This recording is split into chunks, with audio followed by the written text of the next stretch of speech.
살다 보면 화가 날 때가 많습니다. 가족과의 갈등, 직장에서의 억울함, 억제할 수 없는 분노의 감정은 마치 불길처럼 치솟아 우리를 집어삼킵니다. 그 순간엔 내가 나 같지 않고 말 한마디로 관계는 부서지고 나중에 후회하면서도 또 같은 실수를 반복하게 되죠. 왜 나는 이렇게 화를 못 참을까? 왜 자꾸 감정에 휘둘리는 걸까? 오늘은 이 질문에 대한 해답을 부처님의 말씀에서 찾아보려 합니다. 특히 중장년의 삶 속에서 자주 마주하는 분노와 감정의 파도를 어떻게 하면 스스로 다스릴 수 있는지 불교적인 관점으로 풀어보겠습니다. 1장. 부처님이 말한 화의 본질. 분노는 불길과 같다. 부처님께서는 인간의 감정을 세 가지 근본 번뇌, 즉 탐낼 탐, 성낼 진, 어리석을 치라고 말씀하셨습니다. 이 중 진이 바로 분노, 즉 화입니다. 진은 마음을 불태우고 지혜를 가리고 복을 끊고 심지어 업을 쌓게 만드는 무서운 감정입니다. 한 경전에서 부처님은 이렇게 말씀하십니다. 분노는 불길처럼 마음을 태운다. 그 불에 휩싸이면 어제의 연민도 오늘의 지혜도 모두 타버린다. 즉, 화는 일시적인 감정이 아니라 내 업을 짓는 씨앗이자 복을 갉아먹는 독입니다. 2장. 왜 우리는 쉽게 화를 내는가?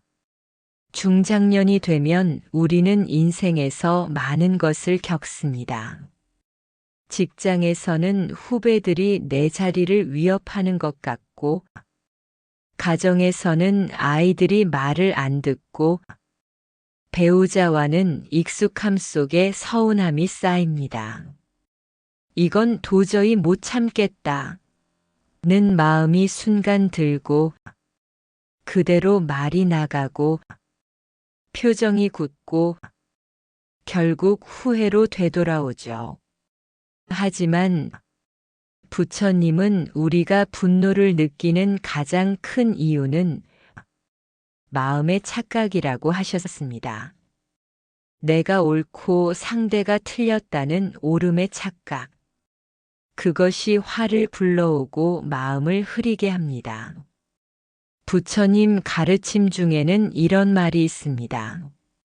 진리는 항상 너의 편만 들지 않는다. 내가 옳다고 믿는 그 생각, 그 믿음이 너를 괴롭게 만든다. 이 말씀을 몇 번 생각해보고 새겨본다면 깨닫는 것이 분명 있을 것입니다. 3장. 분노는 즉시 반응이 아니라 깨어있는 관찰로 다스려라.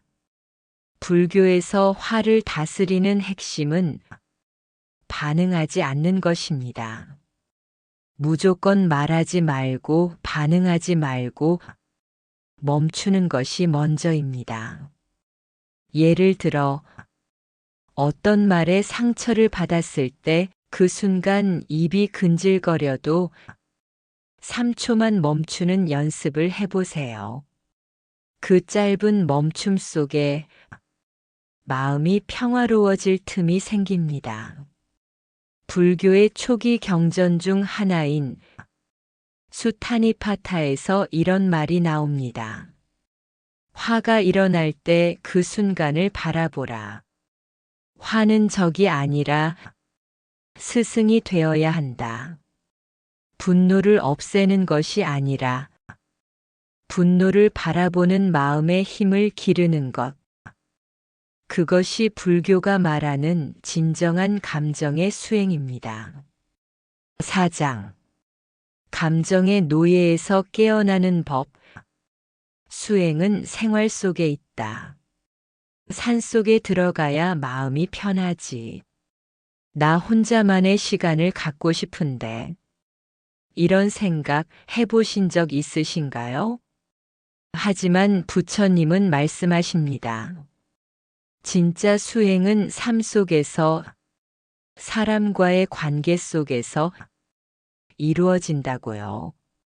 아내의 말 한마디, 남편의 무뚝뚝한 표정, 아이의 짜증 속에서 화라는 스승이 찾아옵니다. 그때마다 내 마음을 관찰하고 숨을 천천히 들이쉬고 상대의 말 뒤에 숨겨진 아픔을 알아차리는 것. 이게 바로 생활 수행입니다. 5장. 부처님의 이야기. 앙굴리말라에게 화를 내지 않으신 이유. 부처님 생애에서 가장 유명한 이야기 중 하나. 바로 앙굴리말라의 이야기입니다. 앙굴리말라는 999명을 죽인 무서운 살인자였습니다. 그는 부처님을 향해 달려들었지만 부처님은 조용히 그를 바라보며 말씀하셨습니다. 앙굴리말라여, 나는 멈추었노라. 이제 그대도 멈추어라. 부처님은 화를 다스리는 법을 가르치는 것이 아니라 존재 자체로 그 길을 보여주신 것입니다. 그 말 한마디에 앙굴리말라는 무릎을 꿇고 결국 제자가 됩니다. 이처럼 화를 다스리는 힘은 말이 아니라 마음에서 나옵니다. 멈춤 속에 모든 변화의 가능성이 있습니다. 6장. 중장년 이후 화가 많아지는 이유. 그 마음을 들여다보기. 사람은 나이가 들수록 원만해진다고들 말합니다. 그러나 실제로 중장년에 접어들면 오히려 더 자주 화가 치밀어 오르는 것을 느끼게 됩니다. 젊은 시절에는 넘치던 체력과 열정으로 버텼던 일들이 이제는 쉽게 피로로 다가오고 작은 일에도 짜증과 분노가 터져나오곤 합니다. 이유는 무엇일까요? 중장년은 인생의 후반전을 준비하는 시기입니다. 가정과 사회에서의 책임은 여전히 무겁고 몸은 서서히 예전 같지 않으며 마음속에는 누구도 알아채지 못한 외로움과 상처들이 쌓여갑니다. 나는 더 이상 예전의 내가 아니다. 이 말이 입 밖으로 나오지는 않더라도 마음 한켠에서는 스스로를 향한 아쉬움과 피로가 차곡차곡 쌓여가고 있습니다. 그 가운데 우리는 자주 이런 기대를 품게 됩니다. 이제는 나를 좀 이해해줬으면 좋겠다. 말을 안 해도 내 마음쯤은 알아주겠지. 내가 여기까지 오는 동안 얼마나 애썼는데. 하지만 현실은 여전히 바쁘고 내 마음을 알아주는 사람은 적으며 가족조차도 내 감정을 놓치고 지나갑니다. 이런 미묘한 서운함과 외로움, 그리고 보이지 않는 고단함이 결국 화라는 감정으로 올라오게 됩니다. 중장년의 화는 단순한 짜증이나 순간적인 분노가 아닙니다. 그 화는 이해받고 싶은 마음, 쉬고 싶은 마음, 그리고 나도 이제는 돌봄을 받고 싶다는 깊은 바람이 만들어낸 감정입니다. 하지만 우리는 종종 그 감정을 바로 표현하지 못합니다.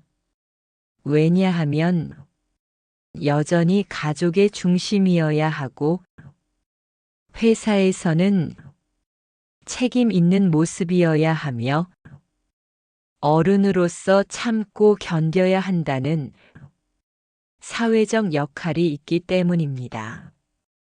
그래서 결국 그 눌려있던 감정은 가장 가까운 사람에게 터지게 됩니다.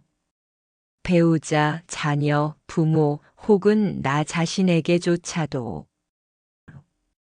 그러나 부처님은 우리에게 이렇게 물으십니다. 그대여, 그대의 고통을 알아차리고 있는가? 화를 낼 때 그대는 누구를 벌주는가? 이 질문은 깊은 울림을 줍니다. 화를 내는 순간 우리는 분명 상대방을 향해 말하고 행동하지만 실제로 그 화에 가장 깊게 상처 입은 존재는 나 자신입니다. 화는 상대방을 찌르는 칼이 아니라 내 마음을 먼저 베는 칼입니다. 화를 내고 난 뒤에 남는 것은 후회와 자책, 그리고 관계의 틈입니다. 그렇기에 부처님은 말씀하십니다. 화를 없애려 애쓰지 말고 그 화의 뿌리를 자각하라고요. 지금 나는 왜 화가 날까? 무엇이 나를 이렇게 아프게 하는 걸까? 혹시 내가 너무 오랫동안 나를 돌보지 않은 건 아닐까? 이런 질문을 던지고 자신의 마음을 천천히 들여다보는 것. 그것이 바로 화를 다스리는 첫 번째 지혜입니다. 그리고 그 화의 바닥에는 사실 사랑받고 싶은 마음, 이해받고 싶은 마음이 고스란히 놓여 있습니다. 화는 억누를 대상이 아니라 보듬고 다독여야 할 내면의 신호입니다. 이제는 그 칼을 내려놓아야 합니다. 스스로를 찌르는 감정에서 벗어나 부드럽게 내 마음을 안아줄 수 있어야 합니다. 그럴 때 비로소 우리는 평화를 향해 한 발 더 다가갈 수 있습니다. 그리고 나의 소중한 시간을 분노가 아닌 자비와 지혜로 채워갈 수 있습니다. 7장 화를 다스리는 5가지 불교적 실천법. 첫 번째, 숨을 알아차리기. 화가 날 때 가장 먼저 해야 할 일은 숨을 깊이 들이쉬는 것입니다. 분노는 순식간에 올라오지만 우리가 숨을 인식하고 천천히 들이쉬는 순간 그 감정에서 한 발짝 떨어져 바라볼 수 있는 여유가 생깁니다. 코로 숨을 3번 깊이 들이쉬고 내쉬며 마음속으로 이렇게 말해 보십시오. 지금 나는 화가 나고 있구나. 이렇게 자기 감정을 알아차리는 것만으로도 분노는 더 이상 나를 휘두르지 못합니다. 이처럼 숨을 들이쉬고 내쉬는 건 우리의 즉각적인 반응을 멈추게 하고 현재의 감정을 관찰하는 데 도움을 줍니다. 화는 억누르는 것이 아니라 알아차리는 순간부터 그 힘이 약해지기 시작합니다. 두 번째, 말을 미루기. 화를 내는 순간 가장 먼저 나가는 것이 말입니다. 하지만 화난 상태에서 나오는 말은 대부분 독이 됩니다. 그 말이 한번 나가면 다시 주워 담을 수 없습니다. 따라서 감정이 올라올 때는 말을 미루는 것이 중요합니다. 지금은 말하지 않고 잠시 시간을 갖자. 이 한마디를 마음속으로 되새기며 적게는 3시간, 길게는 하루 정도의 시간을 갖고 감정을 가라앉힌 뒤에 대화를 시도해 보십시오. 대부분의 갈등은 감정이 진정된 후에 이야기하면 다르게 풀리게 됩니다. 말은 타인을 상처내는 무기가 아니라 마음을 연결하는 다리가 되어야 합니다. 3번째, 상대방 안의 고통 보기. 부처님은 모든 생명은 괴로움에서 벗어나고자 한다고 말씀하셨습니다. 우리가 상처받는 말과 행동 뒤에도 사실은 상대방의 고통이 숨겨져 있을 수 있습니다. 저 말 속엔 어떤 상처가 있을까? 이렇게 스스로에게 물어보는 연습을 해보십시오. 상대의 말과 행동을 단순한 공격으로만 받아들이기보다 그 안에 담긴 마음의 아픔을 들여다보려는 자세를 가지면 화는 자비로 전환될 수 있습니다. 상처는 상처로 반응하면 증폭되지만 이해로 받아들일 때 치유가 시작됩니다. 4번째, 나를 돌보는 시간 갖기. 타인을 이해하기 위해서는 먼저 내 마음이 평안해야 합니다. 바쁜 일상 속에서도 매일 10분 정도는 조용히 나와 마주하는 시간을 가지는 것이 필요합니다. 차 한 잔을 마시며 마음을 내려놓아 보거나 산책을 하며 바람을 느껴보십시오. 명상 또는 글을 써보는 것도 좋습니다. 오늘 하루 어떤 감정을 느꼈는지, 무엇이 나를 괴롭혔는지 적어보는 것만으로도 감정이 정리되고 분노의 뿌리를 객관적으로 바라볼 수 있습니다. 내 마음을 돌보는 일은 감정을 다스리는 첫 번째 조건입니다. 5번째, 참회와 발언 기도 또는 명상하기. 하루의 끝에서 우리는 자신에게 물어야 합니다. 오늘 나는 누구에게 화를 냈는가? 그리고 이렇게 말해 보십시오. 내가 오늘 화낸 말과 생각을 내려놓습니다. 이 짧은 참회는 분노로부터 나를 자유롭게 하는 열쇠입니다. 스스로에게는 연민을, 상대에게는 자비를 발언하십시오. 기도는 단지 종교적 행위가 아니라 마음의 결심을 다시 세우는 힘입니다. 오늘 낸 화를 내일 다시 반복하지 않기 위해 우리는 참회하고 다시 다짐하는 것입니다. 이 5가지 실천은 모두 특별한 도구가 필요하지 않습니다. 다만 깨어있는 마음과 습관을 바꾸려는 의지만이 필요합니다. 화는 억제하는 감정이 아니라 바라보고 이해하고 놓아주는 감정입니다. 매일 조금씩 이 실천을 삶 속에 스며들게 하신다면 당신의 하루는 더욱 평화롭고 지혜로워질 것입니다. 화는 이길 대상이 아닌 이해할 대상입니다. 우리 삶에서 화는 끊임없이 찾아옵니다. 하지만 그 감정을 억누르려 할수록 우리는 더욱 아프고 외로워집니다. 부처님은 화를 없애라고 하지 않으셨습니다.